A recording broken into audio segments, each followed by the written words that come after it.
This officer forgot to turn off his camera and ended up making some truly disturbing comments. I think she went up on the hood, hit the windshield, then when he hit the brakes, flew off the car. This is Officer Otterer laughing and joking about a young woman who was tragically killed by police. The footage was recorded a day after a traffic accident in Seattle, where a woman in her 20s lost her life after being hit by a police car speeding at over 70 miles per hour to respond to a high-priority emergency call. Oh, he was good. He says, well, normally we don't give voluntary statements. And I said, hey, you're going to have to decide if you wanted to give a statement or not, but it does not seem like there's a criminal investigation going on. He's going 50. That's not out of control. That's not reckless for a trained driver. Initially, he said she was in a crosswalk. There's a witness that says, no, she wasn't. But that witness could be different because I don't think she was thrown 40 feet either. Even though it was an accident, the officer had to take a drug test given by Officer Otterer. The next day, Otterer was caught on video saying very insensitive things about the case, showing he really didn't care. I think she went up on the hood, hit the windshield, then when he hit the brakes, flew off the car. But she is dead.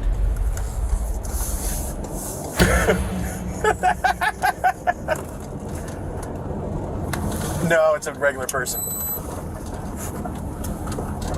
Yeah.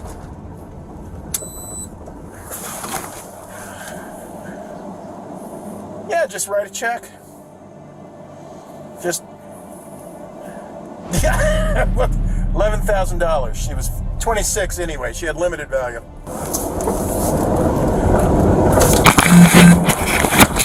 Officer Uter appeared to have clear opinions in the video, but he denied this when asked.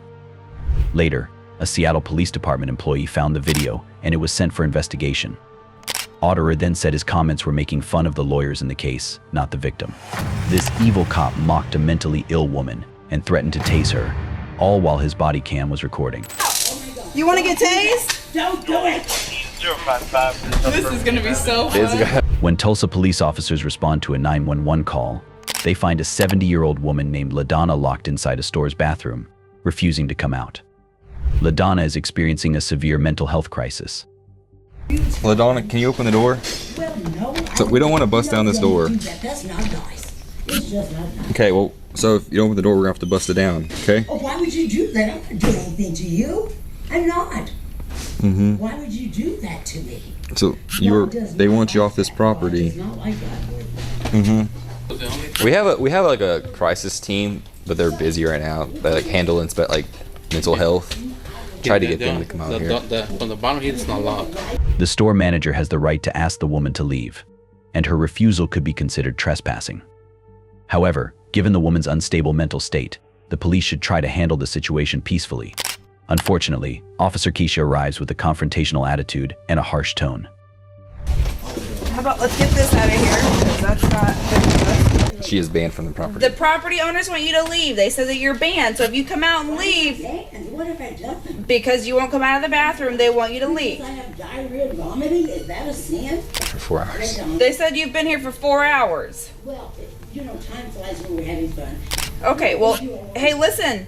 Either you can come out and leave, or you can come out and go to jail. So you get to choose. I'll tell you what, I will come out and leave. Wonderful. That would be great. If you could come out and leave, we would greatly appreciate that. Get an LH and ask him to escort me out. No, you can escort yourself out, or we're going to escort you to jail. So you get to choose.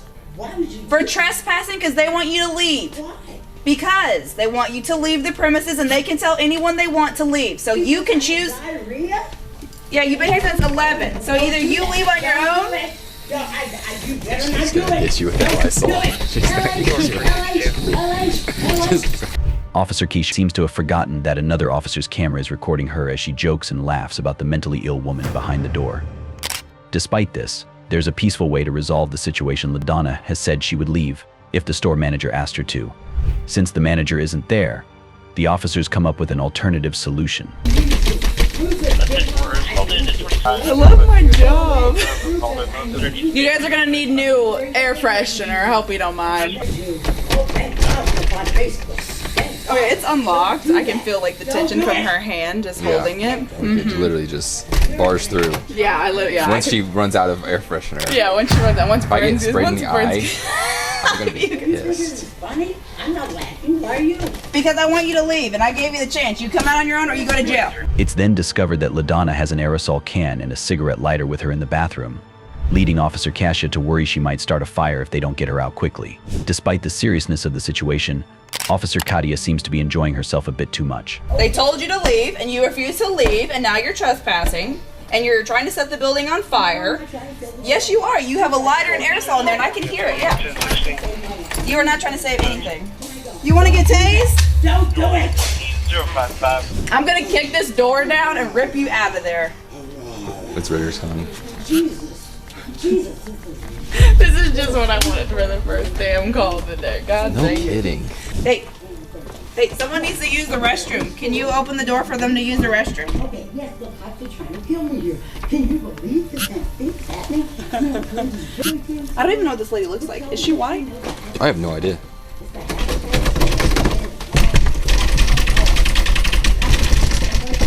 What are you doing? Is that a battering ram? Officer Katisha's approach isn't working and is only making LaDonna's behavior worse.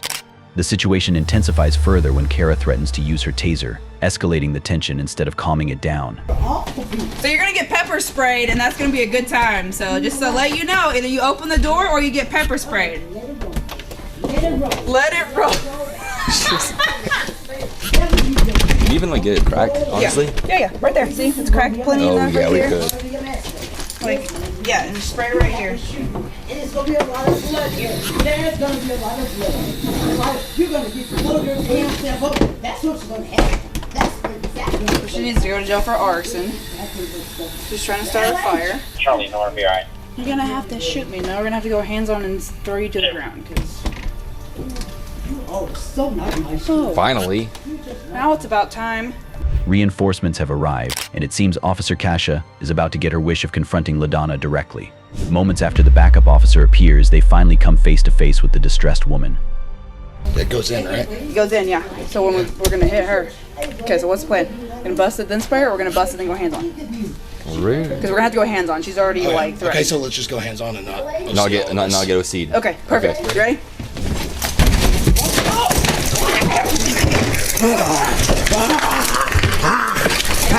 Rufus, I need you, Rufus. I need you, Rufus. Oh, she's LH. What are you doing that to me?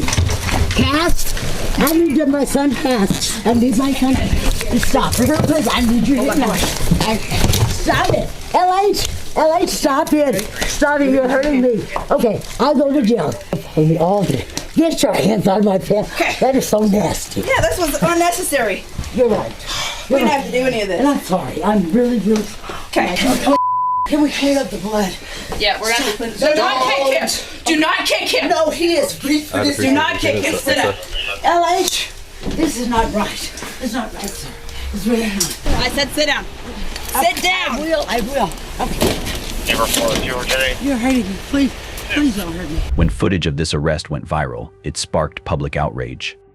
Although the police department acknowledged the officer's behavior as highly unprofessional, no action was taken against anyone involved. Detective Michael Neely was found in a hotel room sitting on top of his police chief, Johnny Miller's, dead body.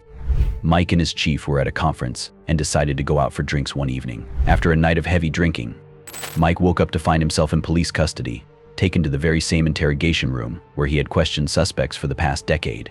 But this time, he was not the one asking the questions. So tell me, Mike, you guys flew out of Tulsa? Oklahoma City. Oklahoma City, okay. Into Pensacola?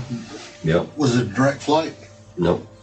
Where'd you guys stop? Houston. Houston. Mm-hmm. Was it a long layover or just a... Short. Pretty short. So from Houston to Pensacola? Yep. What time did you guys get in? I don't even remember.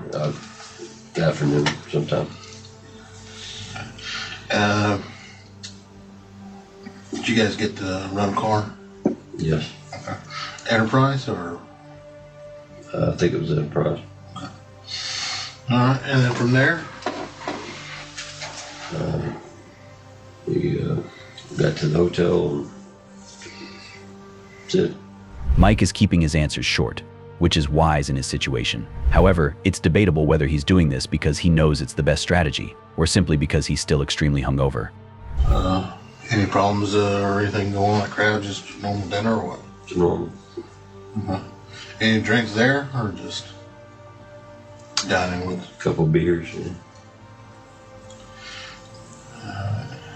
And I guess from where Crab's is to the hotel, just walked. Yeah, it's not very far. Yeah, it's just right there. Was it a early dinner, late dinner, or what? Pretty early. It was, I don't even think it was dark yet. What you guys did once you got back to the hotel? That's about it. Just watched football game. Particular team, or just football in general? That was a Dallas game. Mike claimed the night involved watching a football game and having a few beers, but the reality was much more severe. Tests showed that both men had blood alcohol levels around or above 0.3. To put that into perspective, a level of 0.4 is often considered potentially fatal. At 0.3, individuals are likely to suffer from alcohol poisoning, a serious condition that can result in death or loss of consciousness. Given these high levels, it's likely that both men were completely unable to control their emotions and actions, which probably led to the tragic events of that night. Do you remember hotel staff or a hotel employee coming up and telling you guys to keep it down? I don't remember that. So what is the last thing you remember as far as that evening until the football game? I mean, I know you're asking me questions, but can I ask you a question? Absolutely. Okay, homicide. Who is dead? Lucky's dead. Lucky is dead. Yes, sir. I guess I probably don't have anything else to say then. I've got nothing to say to you. All right, sir.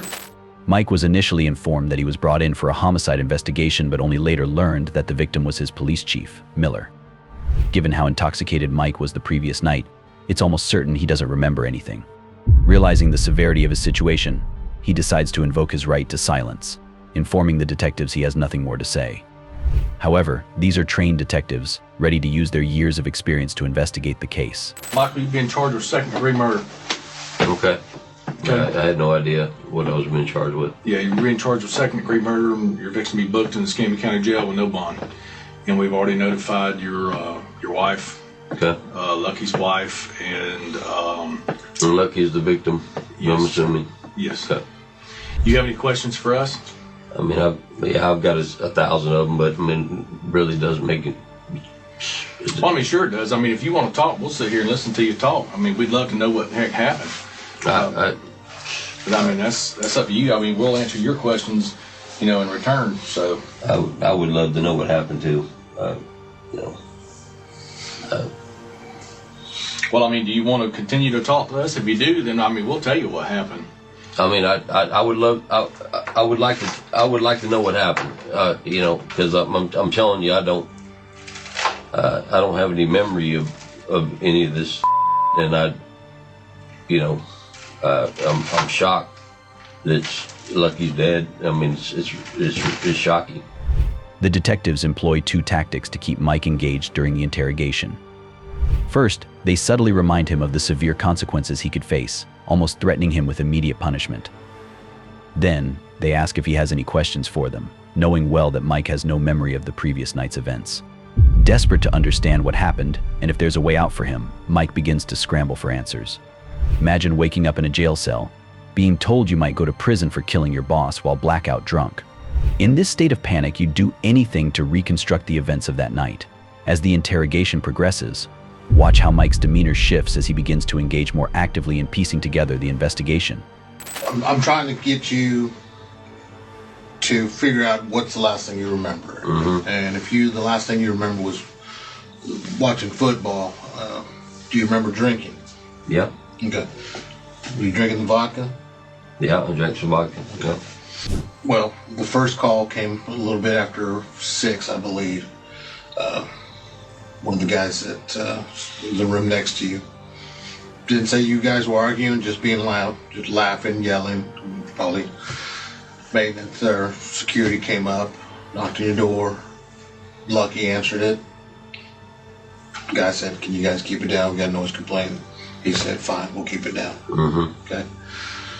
So the next noise complaint came out about 9 minutes till 10 in the evening.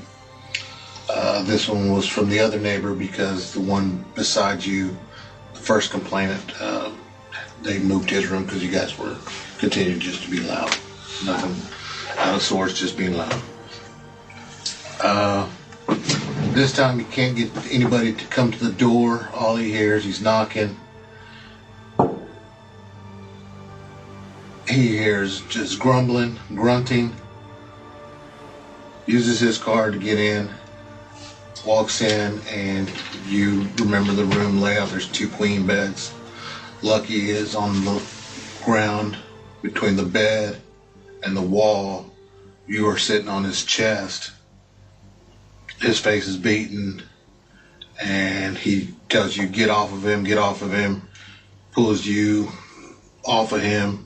You go on the bed, roll off the bed, fall on your face, and that's where the nose and the lip get busted. The statement that was given by the second noise complaint could hear a male saying, "Mike, stop, Mike, stop," and then it just went quiet. Mike insists that he has absolutely no memory of the incident and emphasizes that he never had any ill feelings toward Miller.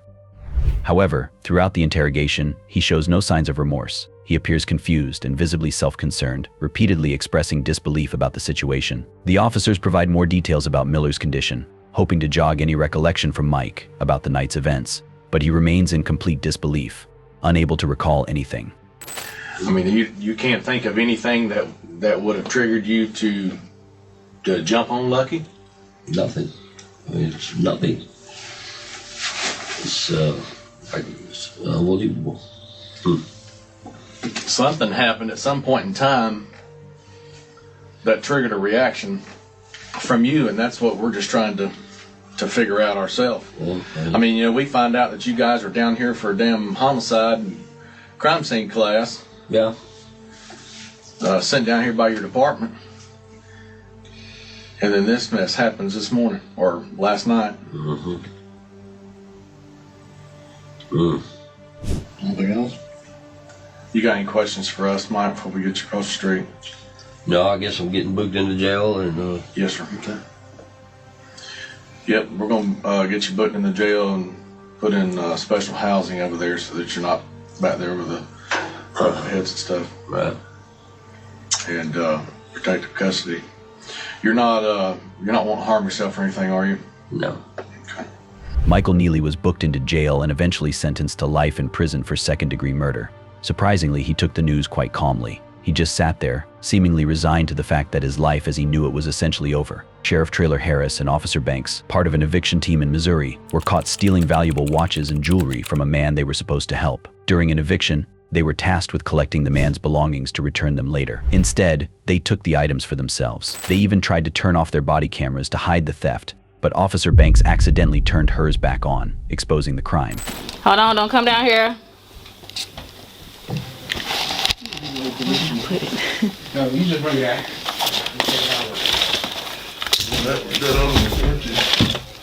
This one right here? Yeah.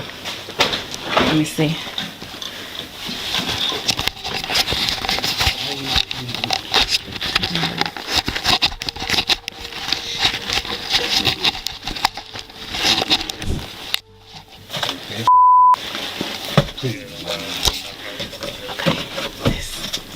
Put them in my shirt. Hold on. Hey, Gamble. Hold on. Give me a minute. Hold on. Oh, we got some cocaine. Oh. Yeah, everything here. Took.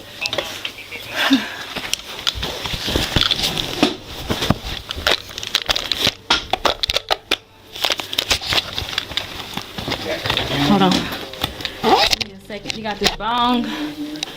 Hold on.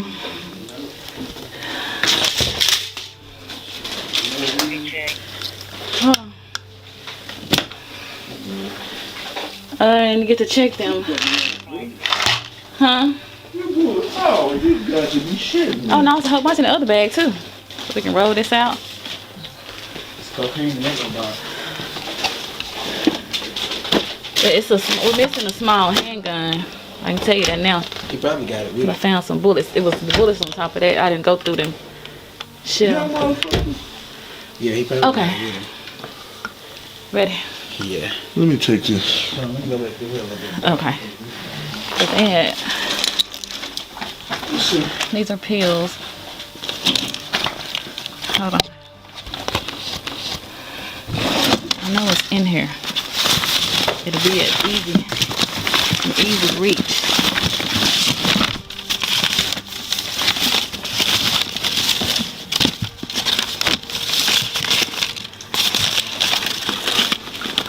This is, what is this? A cell phone or something? Scale? Oh shoot. Calculator. It's a cell phone charger. Hold on, wait. What is this? Some gun. A string gun, maybe. A what? Let me see. No, it's a clip. To a gun? Yeah, it's a Ruger. Okay, this is some more bullets. Yeah, sheriff's office. Some more money. This feels more like a burglary than an eviction. Watch to see what else they stole. We check these drawers. We check these drawers. Yeah, we got 2 hours. Let me buy you. Cause it's the room that was dark. What you find? Let me see what he. Yeah, it was a room I went to check. It was dark. That's the pistol. Okay. Where Derek? Down or up? Derek. Derek. Derek.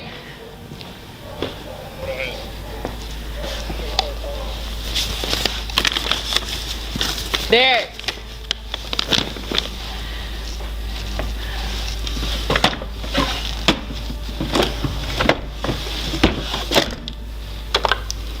Oh, you got it.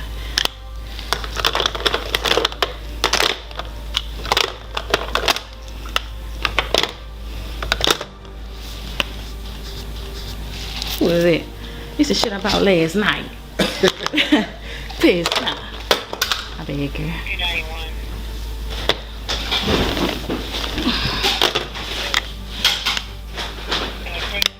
Sure would hate to sanitize it.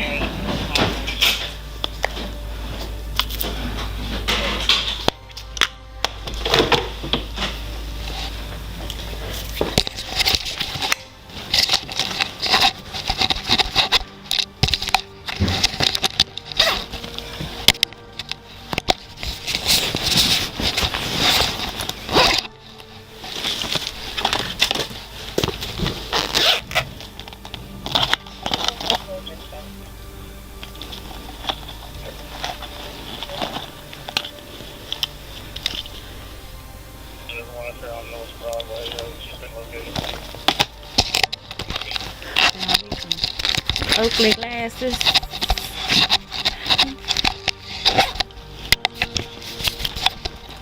After stealing the tenants' belongings, the officers eventually let the tenants back in to collect what was left of their personal items. A week later, the property owner reported the theft, leading to an investigation that uncovered accidental body cam footage of the crime.